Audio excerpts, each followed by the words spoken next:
തിരിച്ച് ഭയങ്കര തിരിച്ചുവരവാണ്.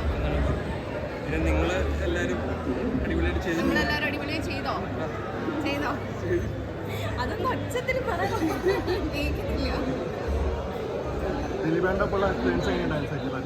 സെറ്റില് നല്ല എക്സ്പീരിയൻസ് ആയിരുന്നു. നല്ല ജോലി ആയിട്ടുള്ള സെറ്റായിരുന്നു.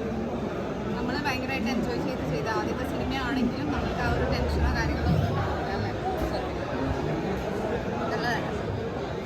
സോ നിങ്ങൾ 5 ആൾക്കാരാണല്ലോ പുതിയതെന്ന് പറയാൻ പറ്റില്ല, പക്ഷേ ഒരു സെറ്റിൽ ഒരുമിച്ച് വർക്ക് ചെയ്യാനുള്ള സാഹചര്യം ഉണ്ടായി. സോ ആ ഒരു എക്സ്പീരിയൻസ് എങ്ങനെയുണ്ടായിരുന്നു? നമ്മൾ 5 പേരും ഭയങ്കര നല്ല ഫ്രണ്ട്ഷിപ്പ് ക്രിയേറ്റ് ചെയ്തു എന്നുള്ളതാണ് ഏറ്റവും. ഒരുപാട് ടൈം കിട്ടിയില്ലെങ്കിലും ഓരോ ആൾക്കാർക്ക് ഓരോ ടൈമിൽ വർക്ക് ഉണ്ടാവും. പക്ഷെ അത് നന്നായിട്ട് ഞങ്ങൾ യൂട്ടിലൈസ് ചെയ്തിട്ടുണ്ട്. നമുക്കതുകൊണ്ട് നല്ലൊരു 5 ഫ്രണ്ട്ഷിപ്പ് കിട്ടി. അത് ഭയങ്കര റെയറാണല്ലോ സിനിമയിൽ ഒരാൾ അല്ലെങ്കിൽ 2 ആൾ മാക്സിമം. പക്ഷേ ഈ 5 ആൾ കൂടുമ്പോൾ അത് ഭയങ്കര എൻ്റർടൈൻമെൻ്റ് തന്നെയാണ്. വോട്ട് ചെയ്തല്ലേ? വോട്ട് ചെയ്യണം. സിനിമ കണ്ടിട്ട് പോയിട്ട് വോട്ട് ചെയ്യാൻ വെച്ചതാണ്. ജസ്റ്റ് ഒന്ന് ഇൻട്രൊഡ്യൂസ് ചെയ്യാമോ അറിയാത്ത ആളുകൾക്ക് വേണ്ടിയിട്ട് 2 ആളും? ഓക്കെ, എൻ്റെ പേര് ശ്രേയ രുക്മിണി. ഞാൻ ഈ സിനിമയിൽ ജാനകി എന്നുള്ള ക്യാരക്ടറാണ് ചെയ്യുന്നത്. എൻ്റെ പേര് റോസ്മി. ഞാൻ ഈ സിനിമയിൽ ജീന എന്നുള്ള ക്യാരക്ടറാണ് ചെയ്യുന്നത്. Thank you. Okay. Thank you so much.